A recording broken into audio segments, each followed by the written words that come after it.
अस्सलामु अलैकुम वरहमतुल्लाहि वबरकातुहू। Tahira Janjua is here. आज हम लोगों ने एक न्यू चैप्टर स्टार्ट करना है, एंजाइम्स। एंजाइम्स सबसे पहले हम लोग देख लेते हैं कि एंजाइम्स होते क्या हैं। एंजाइम की डेफिनेशन देखेंगे हम लोग। एंजाइम्स होते हैं ना, वो प्रोटीन इन नेचर होते हैं।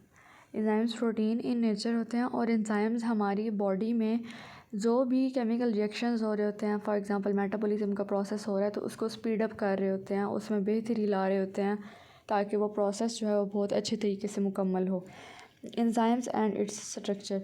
Enzymes are the most important biologically active group of proteins. बहुत एक्टिव होता है और बायोलॉजिकली ग्रुप हम इसलिए कहते हैं क्योंकि इंसान की ज़िंदगी के दारो मदार में ये बहुत अहम किरदार अदा करता है। Which increase the efficiency of biochemical reaction, यानी बायोकेमिकल रिएक्शन की सलाहियत जो है उसको बेहतर करता है, उसको इम्प्रूव करता है। And are specific for each type of reaction. ये नहीं होगा कि एक रिएक्शन हो रहा है तो उसका एंजाइम जो है ना वो ही बाकी रिएक्शंस भी करवा रहा होगा। अब हम मेटाबॉलिज्म की बात करते हैं तो जो एंजाइम मेटाबॉलिज्म के दौरान रोल प्ले कर रहे होंगे वो डाइजेशन के दौरान नहीं हेल्प कर रहे होंगे या वो फूड की मिक्सिंग के दौरान नहीं हेल्प कर रहे होंगे। तो हर एक्टिविटी के लिए सेपरेट एंजाइम्स जो हैं वो मौजूद होते हैं। Enzymes increase efficiency of the biological reactions, हम लोगों ने बता दी ये बात। They are specific for each type of reaction, हर रिएक्शन के लिए अलग एंजाइम्स मौजूद होंगे और ये उन एंजाइम की खसूसियत होगी कि वो स्पेसिफाइड हैं अपनी एक्टिविटी को लेके और वो उस अपनी एक्टिविटी को बहुत अच्छी तरह मुकम्मल करेंगे। The reaction proceed at very slow speed without enzymes. अगर एंजाइम्स नहीं होंगे तो जो रिएक्शन होगा वो बहुत स्लो होगा, बहुत टाइम टेकिंग होगा।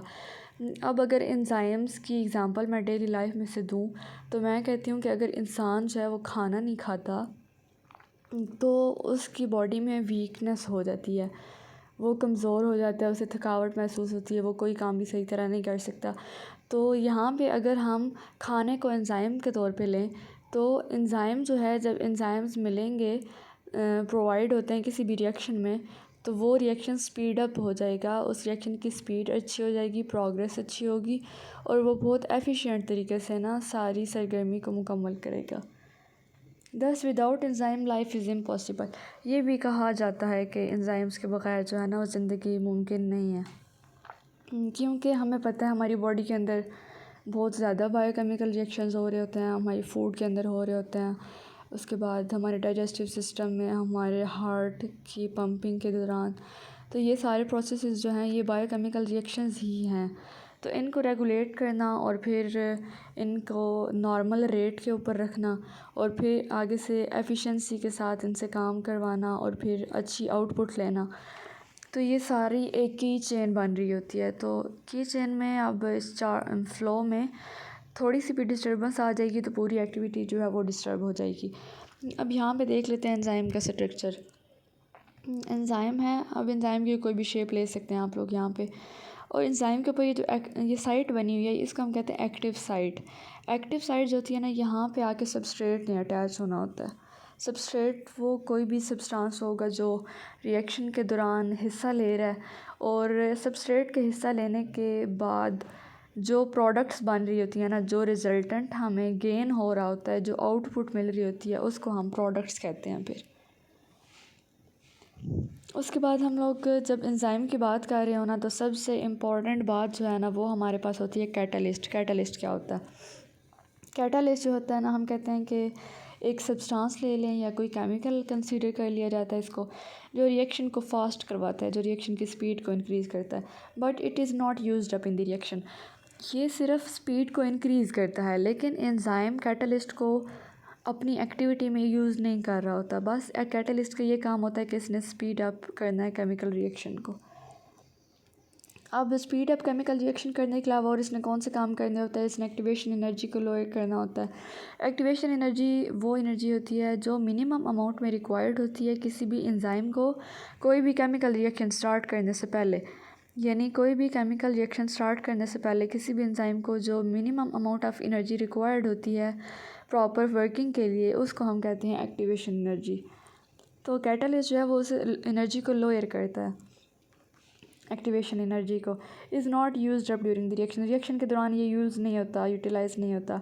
Is unchanged after a reaction, reaction के दौरान ना रिएक्शन ख़त्म होने के बाद ये अनचेंज हो जाता है, इसको इसके अंदर कोई चेंजिंग नहीं आती है, लेकिन यूज़ ये होता है। उसके बाद ना जब भी हम एंजाइम्स या प्रोटीन्स की बात करते हैं तो हम कहते हैं उनके पास ग्लोबुलर स्ट्रक्चर होता है, एक्टिव साइट होती है उनके पास। Enzymes are composed of hundreds of amino acids enzymes. अब ये क्या बात हो रही है देख लेते हैं। एंजाइम्स की बात की हमने कि वो प्रोटीन इन नेचर होते हैं, तो प्रोटीन किससे मिलकर बनी होती है, प्रोटीन अमाइनो एसिड से मिलकर बनी होती हैं। इसलिए यहाँ पे ये कहा गया कि एंजाइम्स जो है ना वो लॉन्ग चेन या फिर 100 ऑफ अमाइनो एसिड से मिलकर बने हुए हैं। They join together and form a globular structure, जब ये सारे अमाइनो एसिड्स एक दूसरे से ज्वाइन होते हैं ना, मिलते हैं, तो फिर ये ग्लोबुलर स्ट्रक्चर जो है ना उसको बना देते हैं। उसके बाद देखते हैं एक्टिव साइट क्या होती है। Active site specified region where substrates have to attach, the catalytic activity is restricted to small portion of the enzymes. अब यहाँ पे देखते हैं एक्टिव साइट क्या होती है। एक मखसूस जगह, छोटी सी जगह एंजाइम के ऊपर मौजूद होती है, जो हम कहते हैं कि डिफ़ाइन हो चुकी है, जो पहले से ही बताई जा चुकी है कि ये एंजाइम की वर्किंग के लिए होगी, उसको कहा जाता है कि ये एक्टिव साइट है।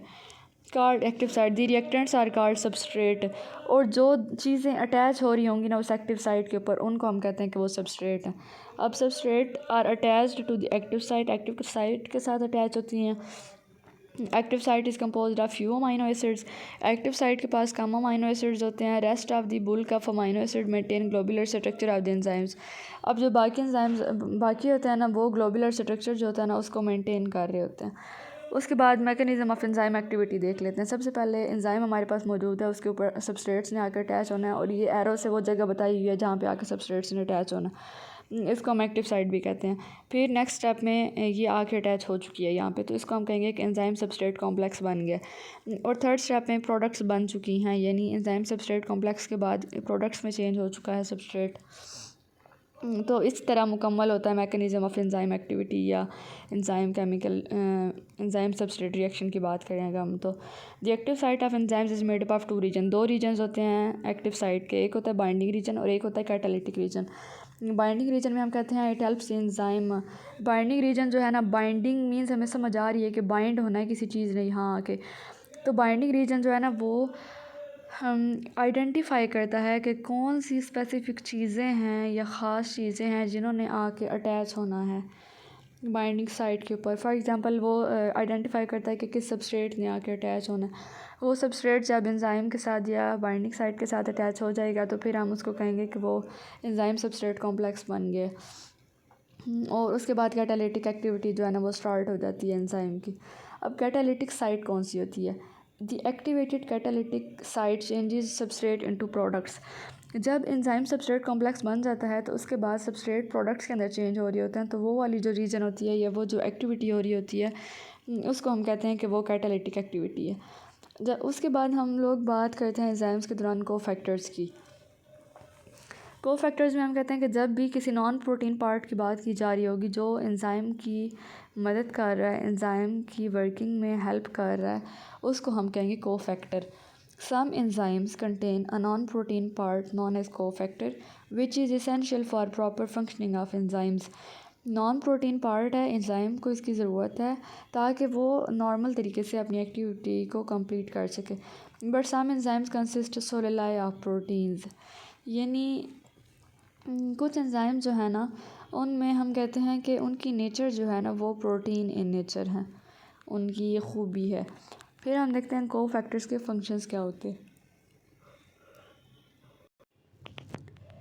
पहला फंक्शन देख लेते हैं, they are essential for proper functioning of enzymes. हमें इस बात का अच्छी तरह अंदाज़ा हो चुका है कि कोफैक्टर्स या एंजाइम में हम जिस भी स्ट्रक्चर की बात करेंगे वो एंजाइम के लिए बहुत हेल्पफुल होगा और बहुत ज़रूरत होगी उसकी। The cofactors act as a bridge between enzyme and substrate. Cofactor enzyme के दरमियान और सबस्ट्रेट के दरमियान पुल का काम करता है ताकि वो पुल के थ्रू गुज़रे सबस्ट्रेट और वो आके एंजाइम की एक्टिव साइट के ऊपर या बाइंडिंग साइट के ऊपर आके अटैच हो जाए। They often directly take part in chemical reaction during catalysis. अब हम कहते हैं कोफैक्टर जो है ना वो एंजाइम के साथ कभी कभी डायरेक्टली भी आके अटैच होता है और रोल प्ले करता है। Sometimes the cofactor provide source of chemical energy, कभी कभी केमिकल एनर्जी भी प्रोड्यूस हो रही होती है। This synergy is necessary to drive a reaction. और केमिकल रिएक्शन को कैरी ऑन होने के लिए और कंटिन्यूस रहने के लिए उस एनर्जी की बहुत ज़रूरत पड़ सकती है। उसके बाद यहाँ पे हम देख लेते हैं कि कोफैक्टर अटैच हुआ है तो फिर क्या चेंजिंग आई है, और नहीं अटैच हुआ तो फिर क्या चेंजिंग आई है। अच्छा, सबसे पहले हमारे पास एक इनएक्टिव प्रोटीन पड़ी हुई है। इनएक्टिव प्रोटीन है, उसके ऊपर कोफैक्टर नहीं आकर अटैच होना। Without cofactor attached the protein is not active. Cofactor के बगैर कोई भी प्रोटीन इनएक्टिव रहेगी। यानी हमने किसी भी प्रोटीन को इस्तेमाल में लाना है तो हमें उसके लिए ज़रूरी है कि वो प्रोटीन एक्टिव हो। तो उस प्रोटीन को एक्टिव करने के लिए कोफैक्टर आकर अटैच हो जाएगा उसके साथ। फिर इनएक्टिव प्रोटीन के साथ कोफैक्टर आकर अटैच हुआ है, तो ये जहाँ पे कोफैक्टर आकर अटैच हुआ ना, वो बाइंडिंग साइट थी जहाँ पे बाइंड हुआ है आके कोफैक्टर बाइंडिंग एक्टिवेट्स दी प्रोटीन। इसके बाद प्रोटीन एक्टिवेट हो गया और फिर ये L1 और L2 दो जो है ना, हम कहते हैं कि ये कोफैक्टर्स हैं, वो आके अटैच हो रहे हैं।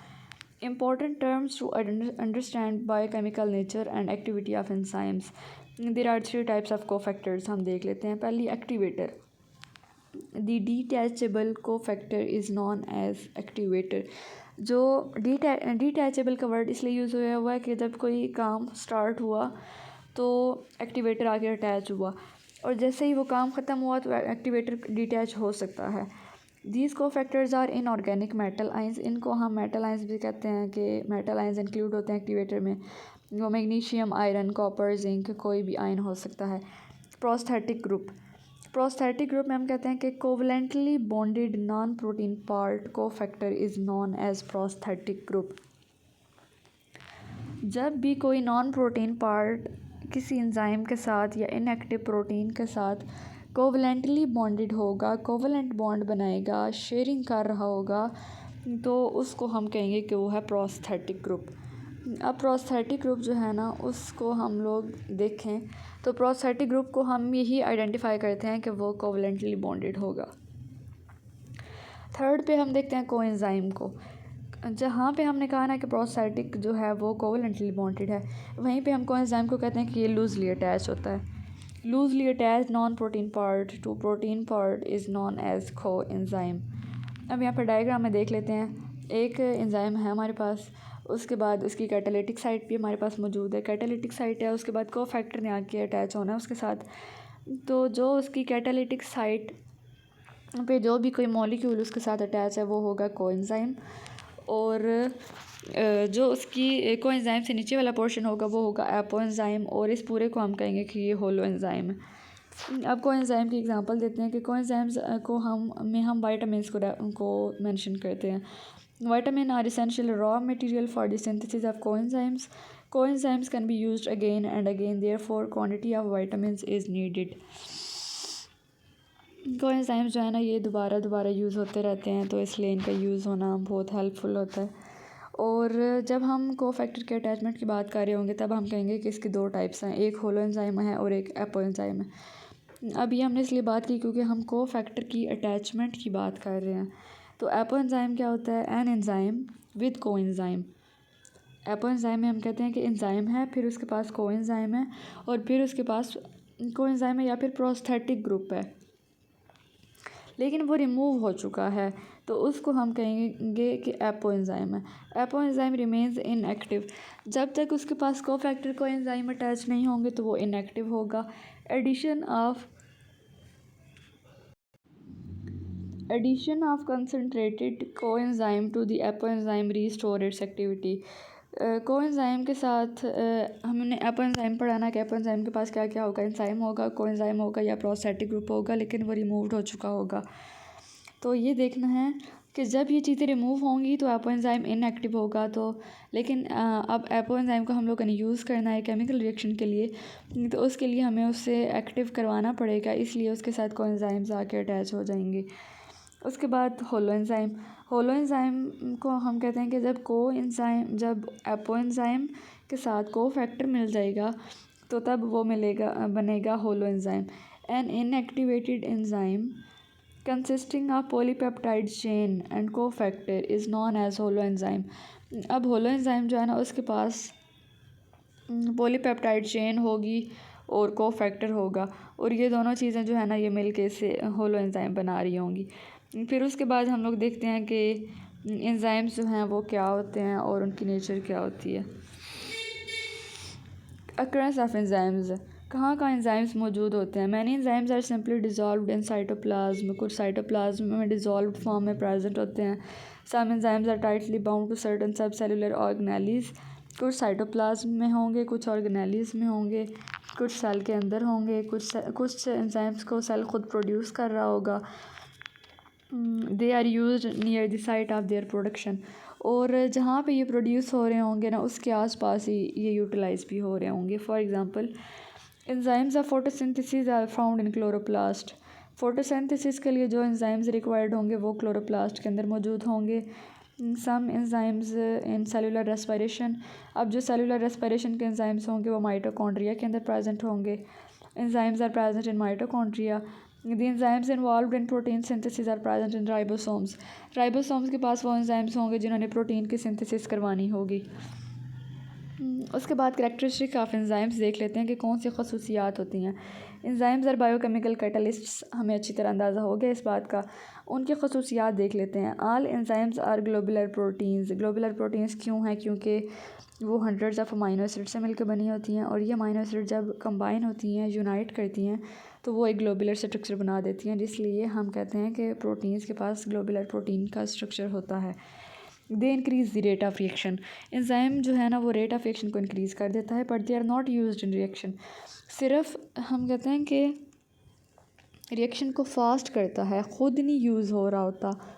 बस हम लोगों ने ये डिफरेंस याद रखना है। There presence does not affect the nature और प्रॉपर्टीज़ ऑफ एंड प्रोडक्ट, अब एंजाइम मौजूद है तो उसका एंड प्रोडक्ट के ऊपर कोई असर नहीं होगा, एंड प्रोडक्ट की हेल्थ के ऊपर या उसकी ट्रेड्स के ऊपर कोई भी असर नहीं होगा एंजाइम्स का।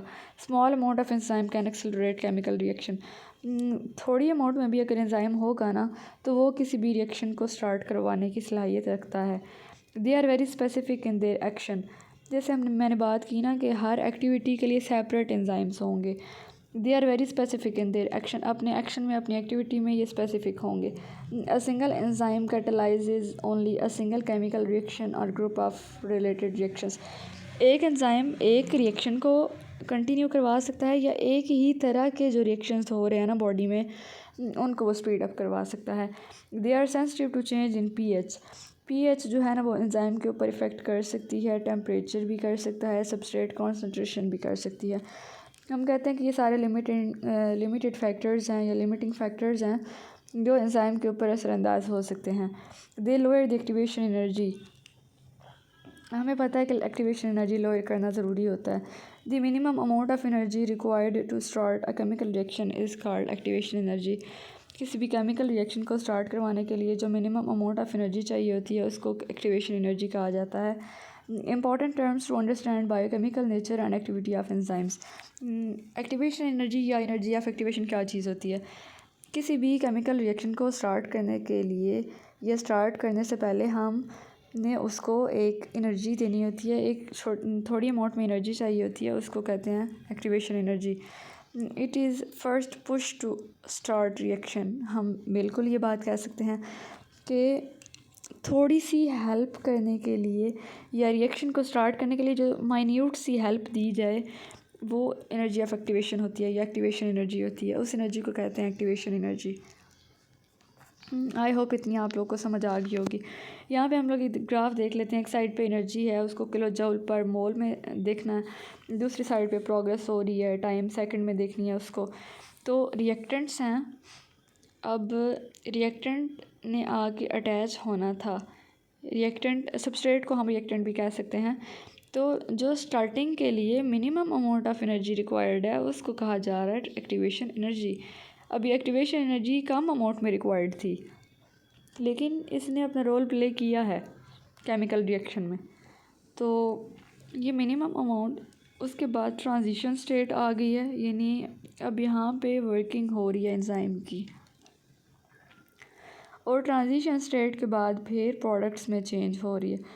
प्रोडक्ट्स में हम कहते हैं कि एंथैल्पी चेंज हो रही है, एंजाइम जो है उसकी सारी एक्टिविटी कंप्लीट हो चुकी है, लेकिन एंजाइम यहाँ पे डिटैच हो सकता है अगर डिटैचेबल फैक्टर है कोई यहाँ पे मौजूद। तो फिर यहाँ पे टाइम को लैप्स जो है वो मुहैया किया जाता है कि कितने टाइम के अंदर ये सारी एक्टिविटी जो है वो कंप्लीट हुई थी, और फिर हम इस सारी एक्टिविटी को कहते हैं कि ये हमारे पास थी एक्टिवेशन एनर्जी। आई होप कि एंजाइम का इंट्रो जो है वो अच्छी तरह उसकी कैरेक्टरिस्टिक्स, उसके कंपोनेंट्स और सारे जो फर्दर स्ट्रक्चर्स हैं उनकी आपको अच्छी तरह समझ आ गई होगी। कोई भी कन्फ्यूजन हो तो आप लोग पूछ सकते हैं। Most welcome. फ़ी अमान अल्लाह। अल्लाह हाफिज़।